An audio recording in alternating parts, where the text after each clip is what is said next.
people a lot of times they talk about that feeling of being enough. Like why am I not enough for him, or why am I not enough for them? And the thing about being enough is that you don't have to be everything to be enough. If you're happy with the same old ways of dating, if you enjoy sucking at communication, and you have no desire to improve your romantic life, then our podcast might not be for you. But if you want some out-of-the-box ideas to deepen your current relationships, broaden your sexual horizons, develop a better understanding of yourself, or learn more about non-monogamy, then you've come to the right place. I'm Jase. I'm Emily. And I'm Dedeker. And this is the Multiamory podcast. Songs I know I did,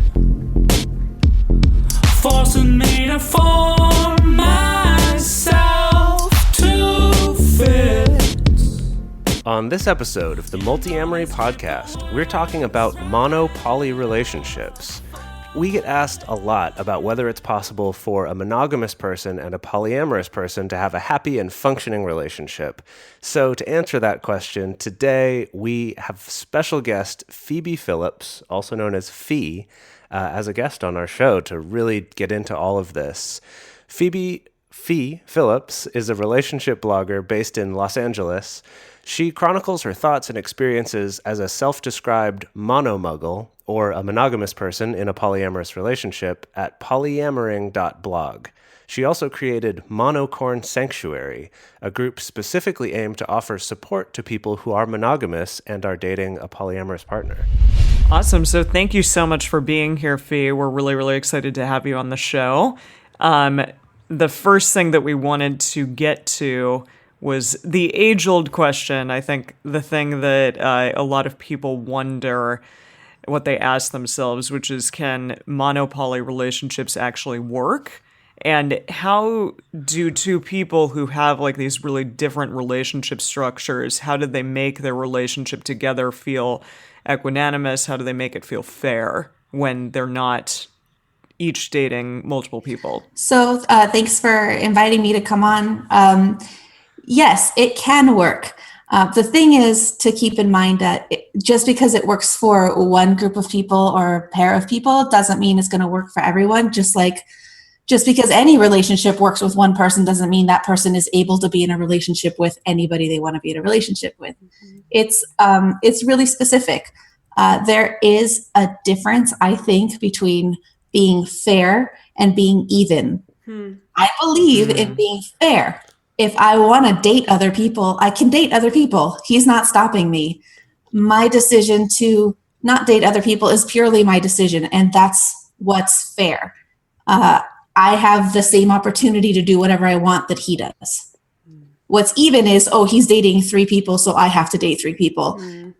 That's not really fair.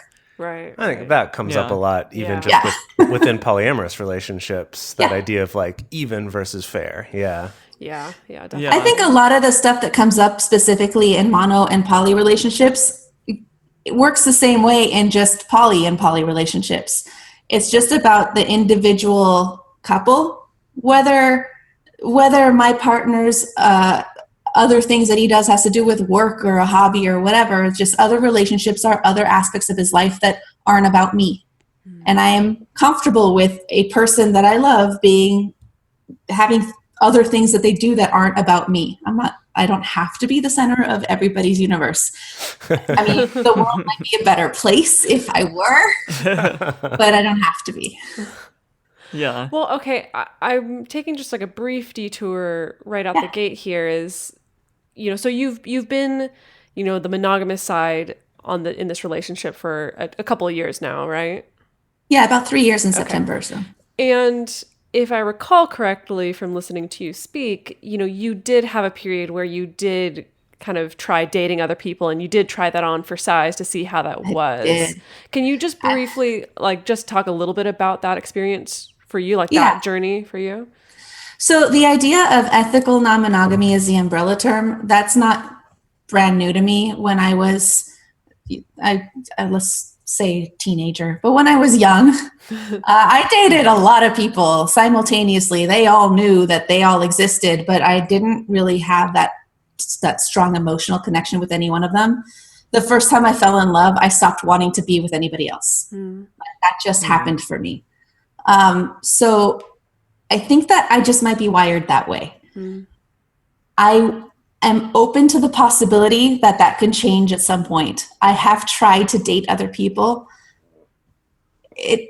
I don't feel this draw to do it. So the way that I am right now is just, if it happens, it happens. I'm not going to try and sabotage. Like, I'm not going to be like, nope, I don't date other people.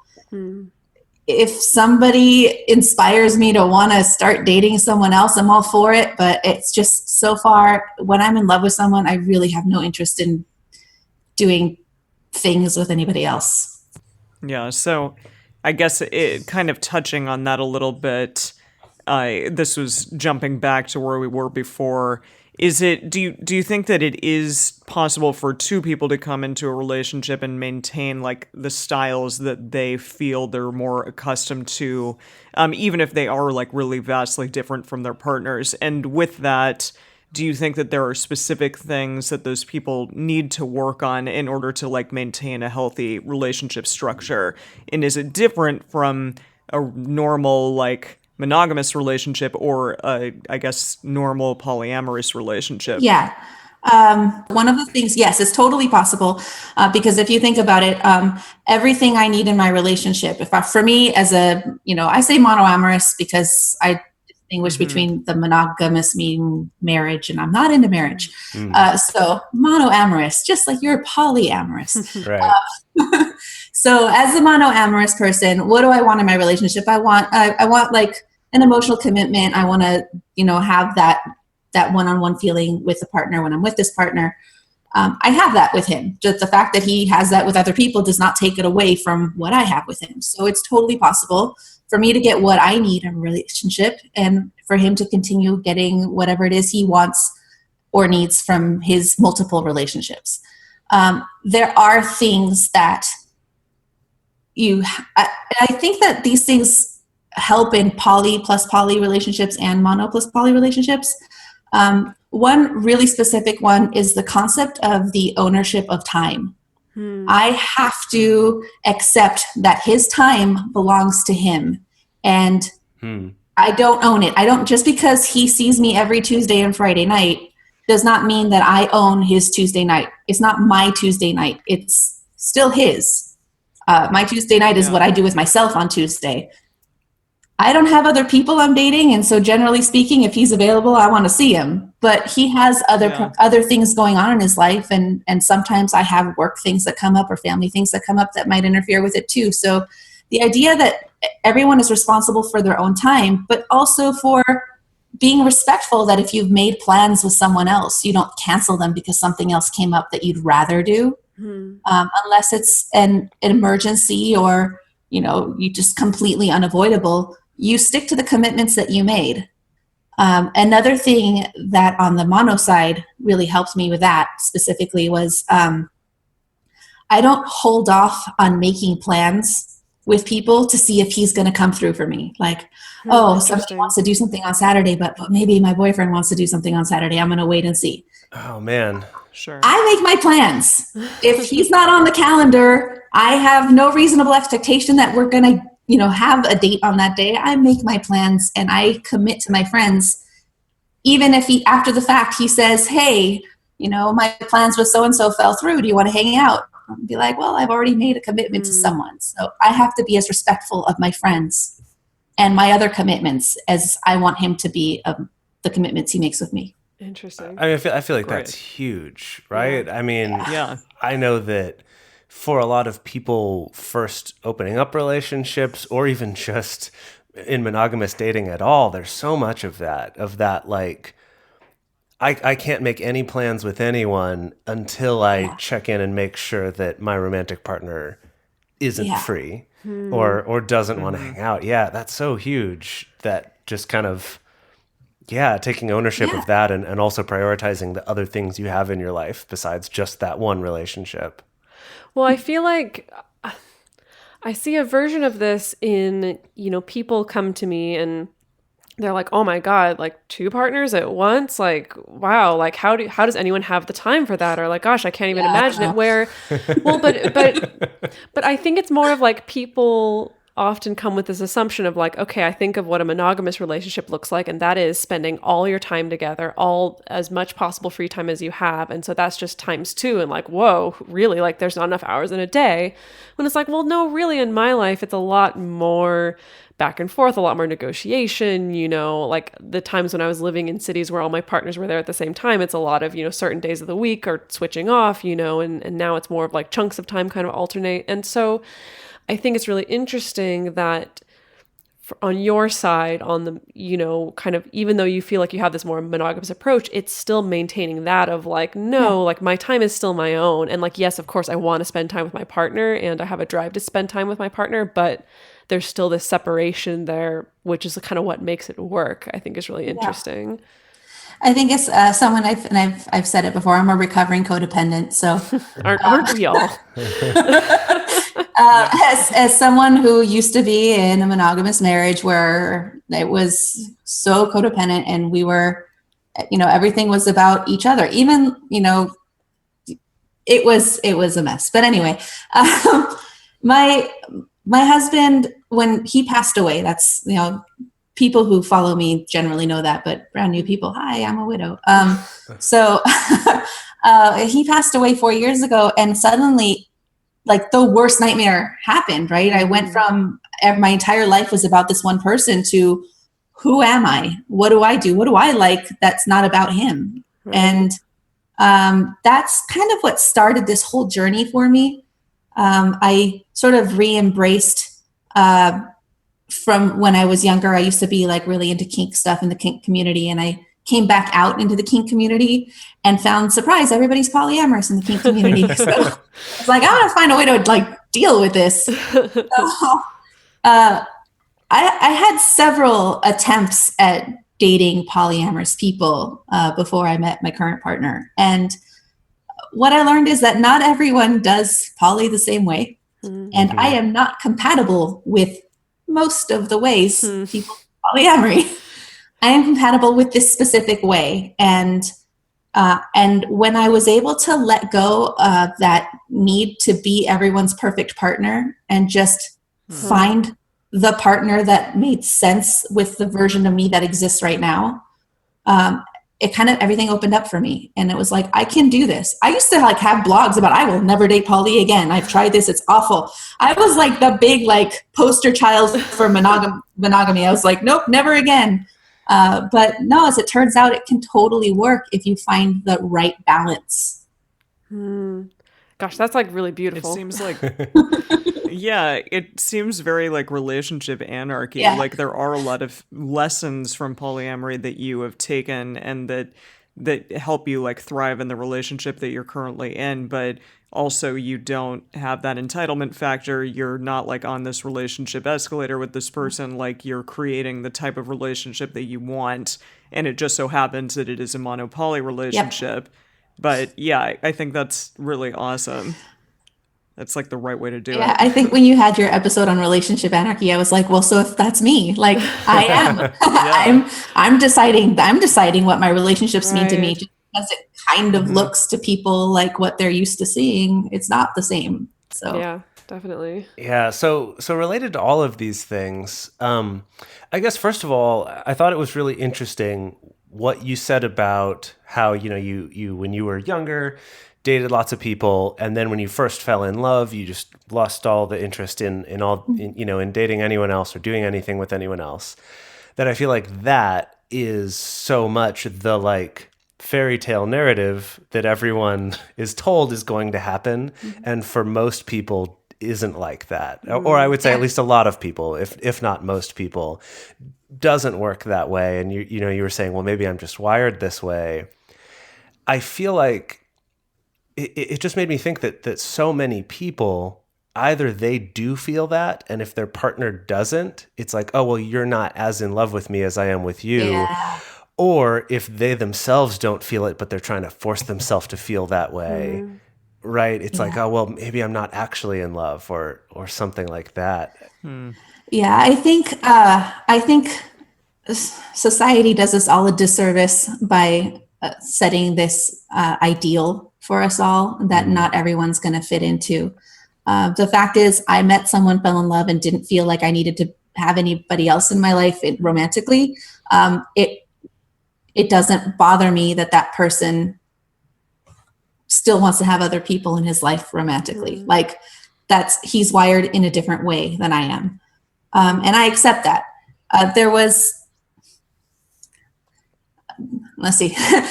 a time when I was very, very young. I kind of remember this happening when I was walking across the schoolyard in elementary school. And the subject of cheating had come up. This might have been like the Clinton years. So the subject of cheating had come up. And I remember thinking, well, if the other partner knows about it and they're okay with it, is it really cheating?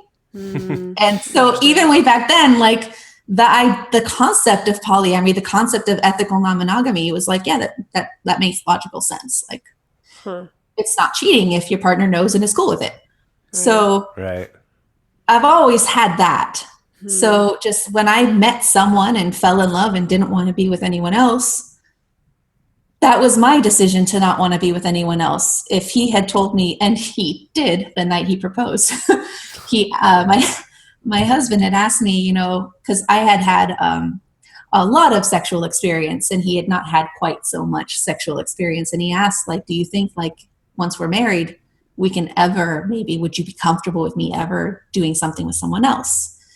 And I was, you know, I thought about it for a while and I was like, yeah, you know, I think that down the line, if that's something you want to do, we can definitely talk about it.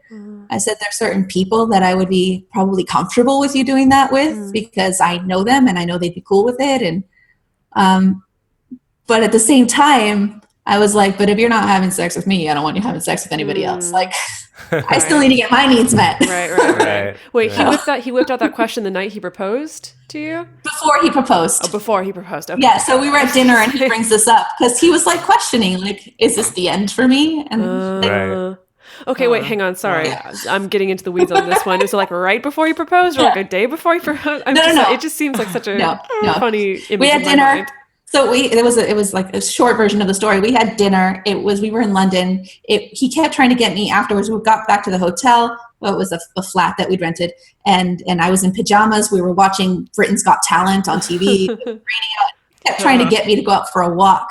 And I didn't want to go out for a walk because I'm super lazy. And I was already in pajamas. He's like, oh, come on, let's go for a walk. It's really nice. It's really nice out. So finally, like in my pajama shirt, I put on a pair of jeans, grabbed a jacket, went like shoes with no socks, and we started walking and he kept going, you know, low and a little farther, a little farther, a little farther.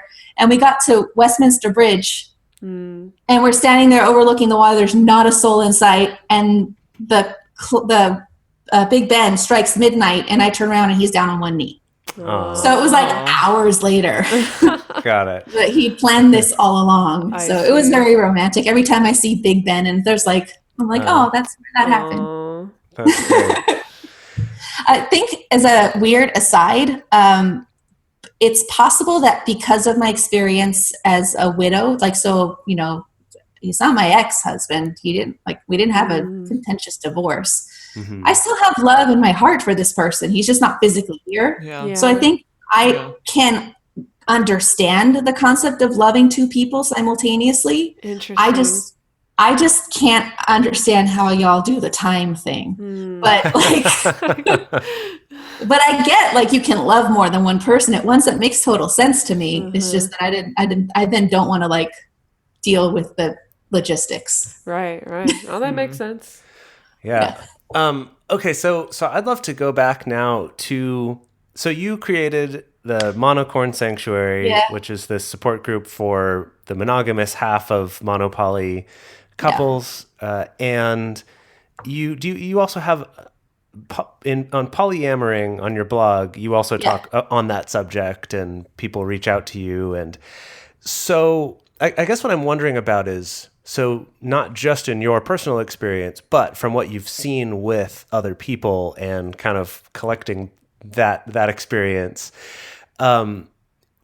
Would you be able to give any sort of advice about how someone would tell if monopoly could be a setup that would work for them? Or is that just sort of the like, well, one of us just actually isn't comfortable with polyamory, so we're going to try this instead. Or that we just want different things, and we're going to do this like because we love each other so much. We get this excuse so often of like, I'm going to do a relationship that doesn't make me happy because we love each other so much. Like, how do you tell that it's not one of those two things, or if it is something that could work? Yeah. So the genesis of the Monocorn Sanctuaries, I joined a couple of different polyamory groups on Facebook, and not too long after I joined them, the moderator teams asked me to join as a moderator on those groups. And I was looking for one where it was just the mono halves of these relationships, because a lot of times we have our things that we want to vent about, but we don't fit with the straight up monogamy group. We don't fit straight up with the polyamory group. We're somewhere like straddling both and not really fitting into either one. I was like, where is this place for me? And I found a group that existed, but found that it was mostly just people complaining about polyamory. And I was like, this doesn't feel right. Like, I don't hate polyamory. I just, occasionally want to gripe about something. That doesn't mean I hate it, So I started it, and it's grown. It's got like, I don't even know how many people in it now.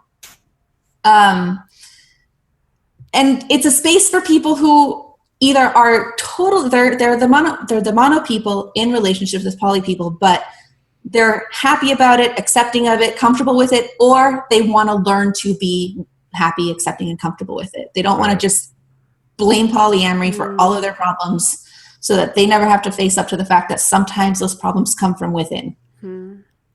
If you can be one of those people who says, I want to be okay with this, then there's a really good chance that you at some point can be okay with this.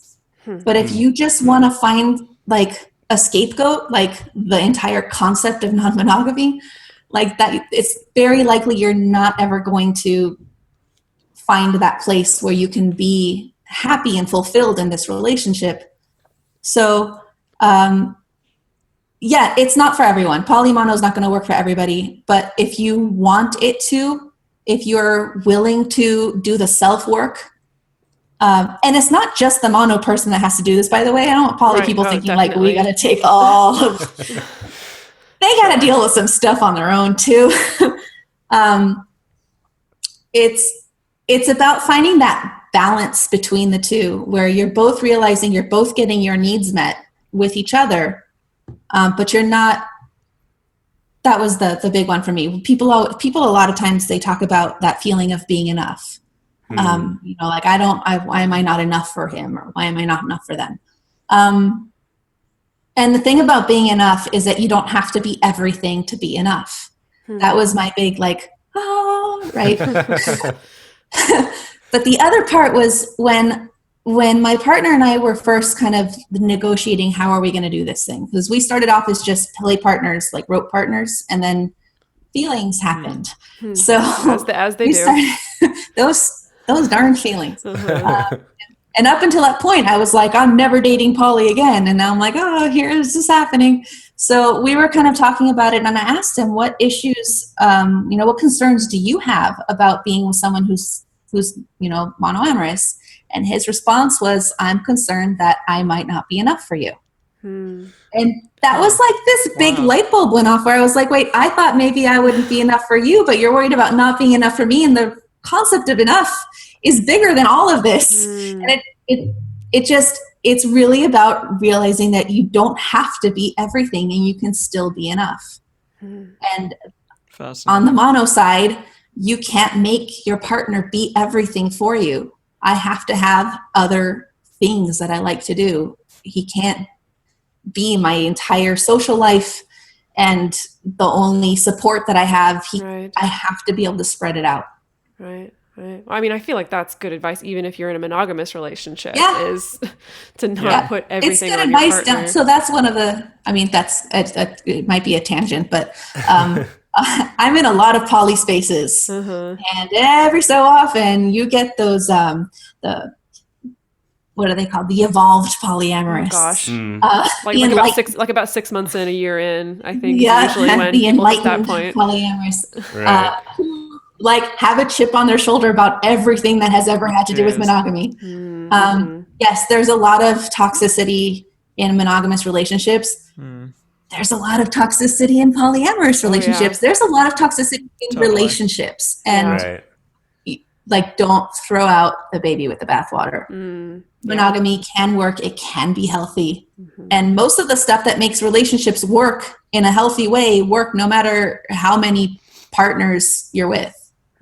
Right. Yeah. Right. That's the dirty little secret of the Multiamory podcast. When people are like, but don't you eventually it's forever run out of stuff to talk about? And we're like, no, because relationships are just relationships. Exactly. Because talking about relationships is recession proof, as it turns out. Do you know the way that I found your podcast was when I wanted to like start a podcast, because I felt like there was this, like, I had things to say about polyamory, and I had been on a podcast before, and I was like, I want to start a new one. So I was doing research into other like non-monogamy podcasts that were out there. I started listening to you guys, and I was like, oh no, they're already doing it. I don't have to do this. They're covering all the topics I would cover. They're saying the things that I would say. I'm just going to join their Patreon, and money I would have spent on stuff. Wait, but now here you are. Maybe that was the long con to try to infiltrate the podcast. Oh, dang. Exactly. It worked. It well did done. work. No, it's so interesting. Like, I feel like it's such a fine line for people. And I know I definitely get this with a lot of clients who come to me, like maybe clients who are struggling with their partner wanting to open up, or struggling with having fallen in love with a polyamorous person, or the flip side, a polyamorous person struggling with having fallen in love with a monoamorous person. And it is such a fine line between, you know, is this like, I have the self-efficacy to see myself someday being okay and feeling fulfilled and feeling good and feeling peaceful with this, versus I just need to try, you know, I'm trying to find strategies, every possible strategy to just keep my head above water and just tolerate and to be able to grit my teeth. You know, it's kind of like I need to find strategies to get rid of the jaw pain so I can grit my teeth for longer sometimes. And it's, I don't know. It's so... It's hard. Yeah, I definitely think going into a relationship that's with someone who's already established as polyamorous is a lot easier, I would think, than having a monogamous relationship that's opening up for the first time. Yeah, that's having to end an existing relationship the way it was, and start a brand new one. But you're carrying a lot of baggage over into it, where you've got your like shortcuts already. When you're starting a new relationship with someone new, you're kind of inventing it together, but when you're changing an existing one, I think it's just a lot trickier. But the thing about non-monogamy, it forces you to do the self-work. It forces you, like, you don't have to do it in a monogamous relationship, because you don't have to deal with jealousy maybe so much. But jealousy, I say, is a mask that's worn by insecurity and fear. Like, jealousy by itself isn't a thing. It's just the way you're reacting to fear and insecurity. And having to dig into those things, that's the part you have to do that's uncomfortable. But if you're just trying to like grit your teeth and get through it, you're not doing the work to understand it and overcome it. You're just trying to get through it. So like, I'm just going to hold my breath and hope that when I come up for air, the air is going to be sweet. But the air is going to be the same. You have to learn how to adapt. And that's really difficult to do. And I think that's the difference between a monopoly relationship that is going to eventually find their way towards that happy acceptance place, and the ones that are just going to constantly struggle. Well, gosh, I mean, again, I don't think that's necessarily unique to monopoly, because I know myself in my own polyamorous journey, I've been in relationships in the past where instead of doing the self-work, I've done I just need to figure out how to grit my teeth, and I need to like just meditate every single day for 2 hours to just try to get through this and try to endure it, rather than trying to actually, you know, go through it and actually sink into it and actually see what's there. So I don't know. I guess that is a human thing. The lengths that we'll go to not have to look at ourselves, really. I remember there was this one post somebody had posted in the Poly plus Mono group once, and she was the mono wife to it was a monogamous marriage that had opened up, where the husband had gone on to be polyamorous and had other partners, and she was not, and she struggled with it.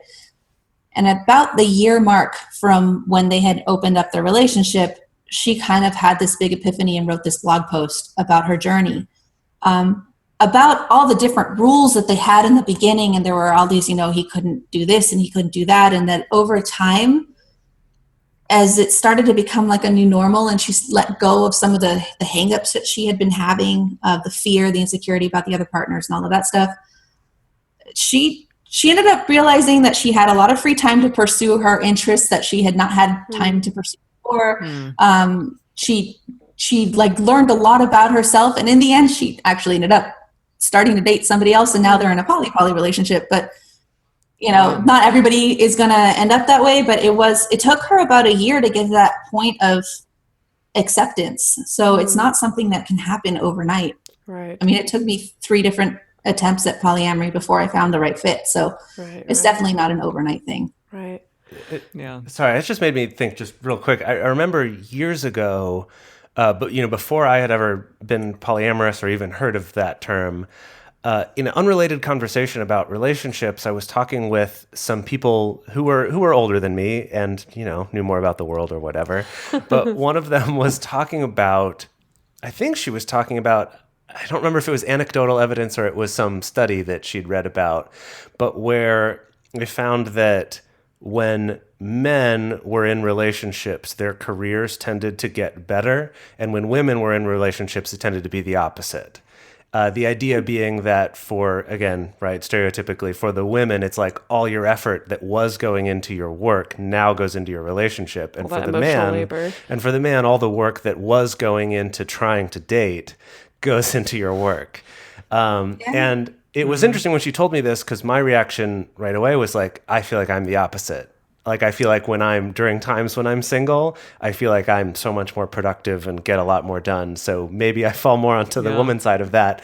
And I think, sure, people could be either way. But I think what you bring up is really interesting, that idea of just whether we're in a relationship or not, still prioritizing the other things that we do, like our work or our creative endeavors or, whatever else it is that matters to us, and not just saying, well, now I'm in a relationship and society's told me that should be more important to me than anything else. And so I'm going to give up on all these things or start sacrificing the energy and time I spent on other things that fulfill me because I should be able to get it all from this one thing. Yeah, I think that was a big one for me when I realized how laced with like romanticism the concept of I don't know who I am without you. And like, I'm sitting there now, like on this side of my life going, I don't ever want to say those words again. I want to know exactly who I am with or without you. I know who I am. I need to like maintain who Fee is. And then other people can add to that. I had a therapist a long time ago who tried to explain this to me before I really understood what codependency was. It was the pizza analogy. And she said, you need to like be a basic pizza. Like you need to be the crust and the cheese and the sauce. Like the basic pizza like exists. People that come into your life are the toppings, but you take the toppings away, you're still a pizza. I love that. Yeah. That's fantastic. Well, it just makes me kind of hungry. So, okay, I'm going to ask a question that I feel like I get from clients frequently, and I've kind of puzzled over this myself. So I feel like people who are in non-traditional relationships often butt up against this perception that surely like one partner's taking advantage of the other, especially women who are dating men, that it's always that perception of like, oh, there's no way that you could be okay with this. He's a horn dog who's just trying to screw you over. And of course, like in my life, it's really easy to just rely on like, no, I'm doing this too. Like I'm dating all these people. Like in most of my relationships, I'm the one who's kind of pushing this thing. In the past, I'm the one who's pushed for an open relationship. But if you're proactively choosing to remain monogamous while your partner is not, that seems like it makes it a lot harder to talk to people about it or to deal with people's perceptions of that. And like I have a partner right now where he doesn't identify as monogamous, but he tends to like maybe date casually. But since we started dating, he hasn't really hardcore pursued any serious emotionally intense relationships, and he's kind of happy with it being that way. And I've seen in his life him really struggling with people really pulling the like, oh, this your partner's taking advantage of you, you're getting screwed over, stuff like that. And so have you found any good ways to talk about this for others who are questioning it, and particularly using that angle? Yeah, there's a couple things. One is that I'm fairly unapologetic about my relationship and the way that it is and who I am about it. And I think that if you put out that feeling of, I'm not asking for your validation when I tell you about the thing that I'm doing, I'm just letting you know about the thing that I'm doing, they're less likely to try to pass the judgment. Like their questions are actually questions and they're not leading questions. They're like, well, don't you feel this way? No, I don't feel that way. And that's it, you know? The thing that I used to love to, people would say, you know, I'm just worried that you're going to get hurt. And I'd sit there and be like, so are you saying that no monogamous man has ever hurt me? Because I'd like to run you through a list of my experience. Like anybody can hurt me. You know, dating is the most risk-aware thing that we can possibly do. You're putting yourself out there. You're probably going to get hurt at some point. Being in any type of relationship doesn't entitle you to never having a bad day again. Right. You're going to have them. If you know that you're not being taken advantage of, then it really doesn't matter what other people think. And you have to just know it in yourself and not need to prove anything to them. Eventually, they're either going to believe you or they're going to get out of your life, because that's just how I roll. Yeah, that's fantastic. No, that is really so powerful, I think.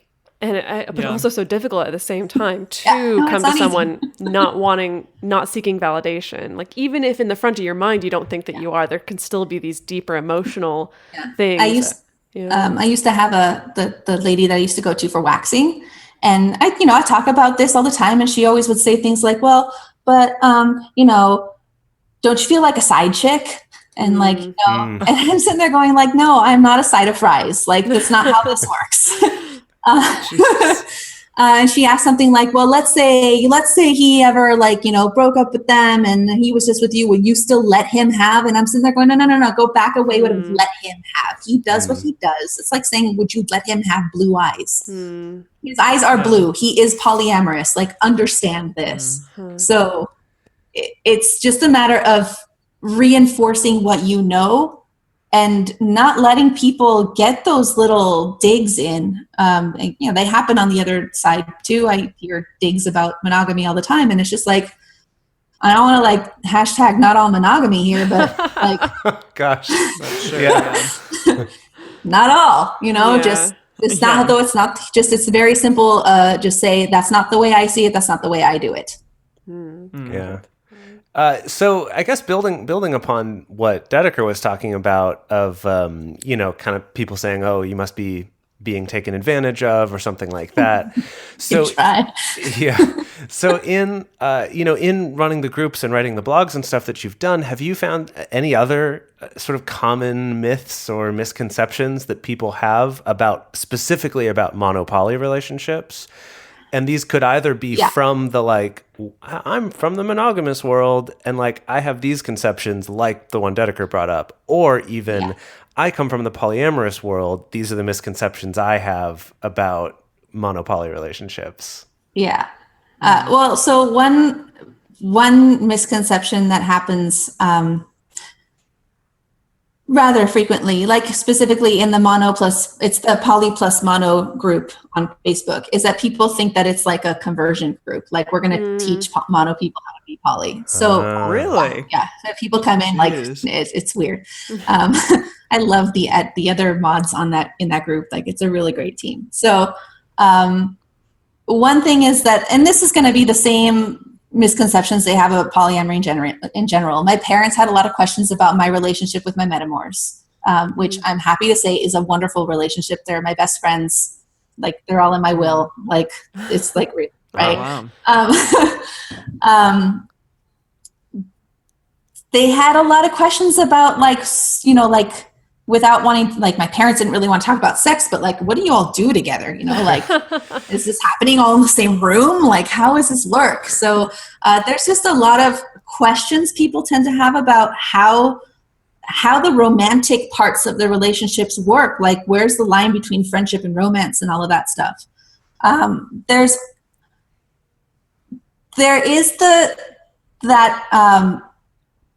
are a lot of people who have, like the one penis policy types of things, like where you have people who are in mono poly relationships, but like the mono person isn't mono by choice. Oh, I see. They're kind of yeah. being forced to be monogamous, you mean? Yeah, like it's like you can be polyamorous with other women, but not men. It's like, and you're not actually interested in women, so then so then ta-da! You basically it's like, forced me, exactly. Yeah. I think most of the rest of the things, it just has a lot to do with people assume that I'm jealous. They want to know how I handle jealousy. Don't you get jealous? Doesn't it bother you? No, it doesn't bother me. I get envious sometimes, and there's, for me, a big difference. Envy being I want that thing too, and jealousy being I want that and I don't want them to have it. Yeah. Right. Yeah. So, if my boyfriend goes out with his partner to a really, really nice restaurant, and I'm like, I feel like food compersion for them. Like, I get really excited for them that they're having this amazing meal, but at the same time, like, I wish I were at that restaurant with him. Right. But that doesn't mean that I can't go to that restaurant with him next week. Like, it's not, there's nothing that I can't have in my relationship that I want. I don't even want to wake up to him every day. Like, sometimes I want to wear ugly pajamas and fart, like I just, like it just, sometimes I want to binge watch Star Trek and like eat on the sofa. Like, I don't do that stuff with him. Those are my things that I do on my own. So people just assume that, like, oh my gosh, if your boyfriend's not there to entertain you, what do you do? Whatever I want is the answer. I love that too, for when people post about, we're newly polyamorous and my partner's going on a date for the first time. I'm like, I know this is scary right now, but trust me, like, you're gonna love this. It so much. Like, I look so forward to just finally I can I do can watch whatever I want. I want to eat like gross food and scratch myself and do whatever I want. Like, I just want to be human for a minute. Exactly. Which, I can do that with him, but like, why? I have all this free time to do it without him, so it's great. Right. Yeah. Okay, so you wrote a blog post called "The Honesty Exchange," and I'm gonna be honest. I sent this blog post to like a cajillion of my clients, and I only realized last week that you were the one who wrote it. Like, we talked about it on a podcast. Exactly. No, like did we? Oh, wow. And I feel so bad that we didn't give you credit earlier because it blew my mind. I was like, how did I miss? Like, I've looked at the site. I've looked where your name is there on the site, and I just didn't even just block that out. Didn't even realize. So I guess first of all, thank you for writing such an amazing, fantastic, useful piece that's out there that I found so useful to forward to people. So I guess for all of our listeners out there who don't want to read a blog piece, can you briefly sum up the concept of the honesty exchange? Yeah. So this came up with a lot of people say, I just want, you should have just been honest. I just want honesty. But there's things about honesty that if you want honesty from your partners, you have to be willing to accept it graciously when you hear something you don't want to hear. So it's like if I ask my partner, I'm trying to think of something like silly, like, did you like that meal I made for you last night? Do I want him to lie to me? Because I've asked him to be honest. Like, I've said, did you like that steak or whatever it was that I made? Do you like, I didn't make steak, but did you like that meal I made last night? Be honest. And if he tells me I hated it, like, that's really going to hurt my feelings, but I asked him to be honest, right? So this is kind of a two-part thing where part of it is be diplomatic when you're being honest. Instead of I hated it, you can say, well, it wasn't really the way I would have prepared it, or, maybe next time you could try something different. The other thing is when someone then gives you feedback that's not exactly what you wanted to hear, thank them for being honest. Like, that's the only answer you have to give. Thank you for being honest. Like in that blog post I said, there's like that, I think it was either Twix. I think it was a Twix commercial. Wait, which Twix commercial? Okay. What So, okay, Twix? so I think it was a Twix commercial where like someone is asked a question and they're like stumped for the answer, and so they shove a Twix in their mouth Right. and like gives them a minute to think Oh, of the yeah, answer. yeah. So for me, saying thank you for being honest or thank you for your honesty is that Twix I just shoved in my mouth to like give me a minute to think about how I want to respond to this.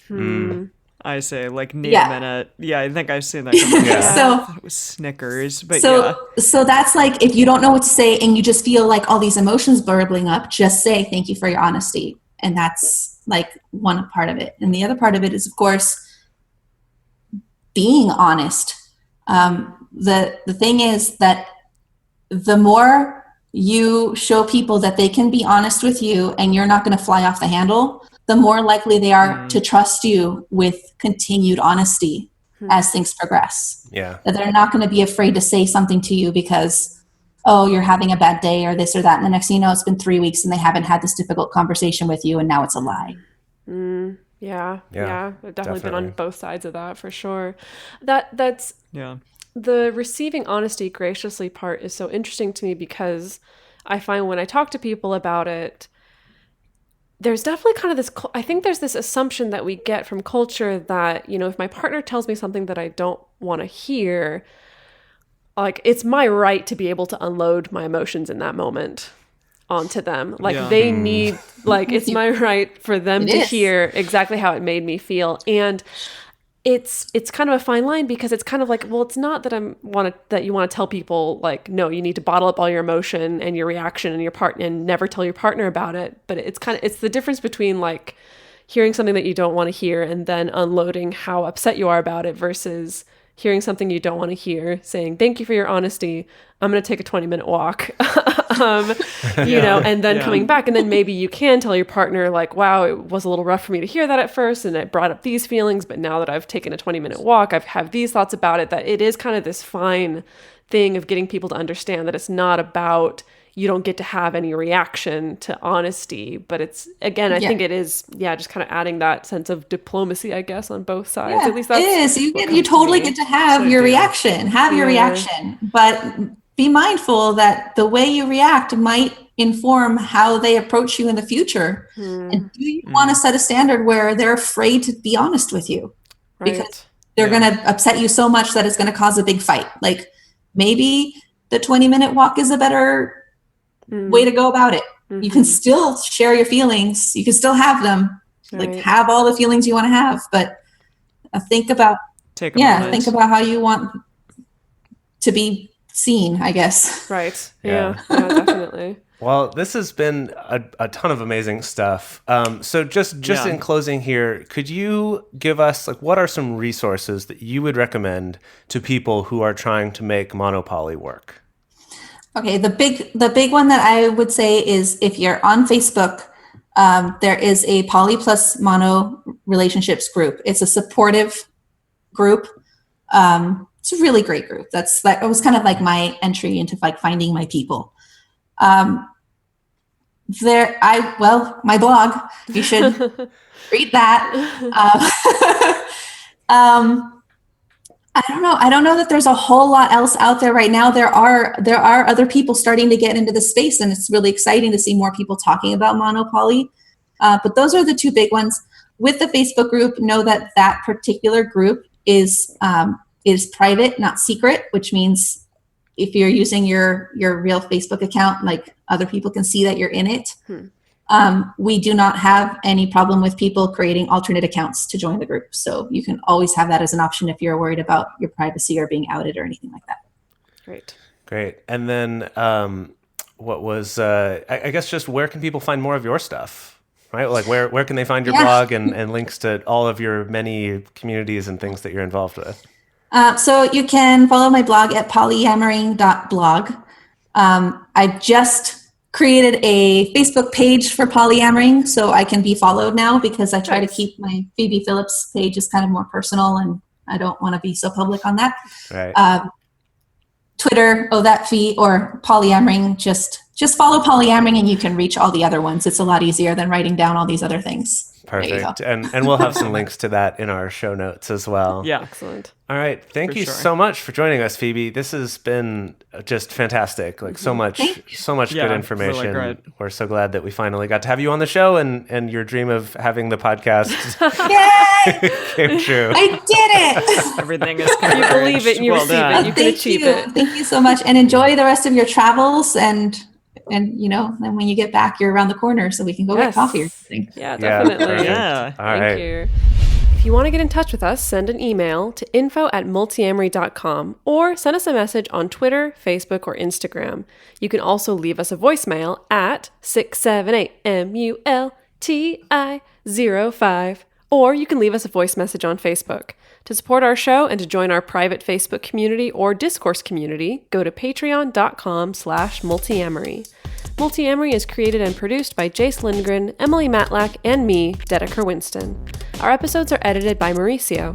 Our social media wizard is Will McMillan. Our theme song is Forms I Know I Did by Josh and Anand from the Fractal Cave EP. The full transcript is available on this episode's page on multiamory.com.